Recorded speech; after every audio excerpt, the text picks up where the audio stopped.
كده. دونك الخمر بالنسبه ليا هي الجلسه، هي لا كومباني، هي لو بارتاج. الخمر يعلمك اش معناها تتقاسم مع غيرك. الخمر يعلمك اش معناها تحب غيرك، على خاطر الانسان كي يشرب والا ينتشي شويه مش معناه يروح يطيح المرته ويضربها.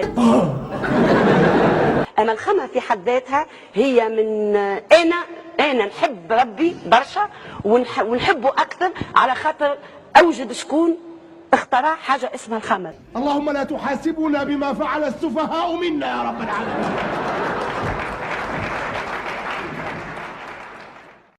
بس عمرها رئيس الشيخ هذه شو معناها الحب نبدا.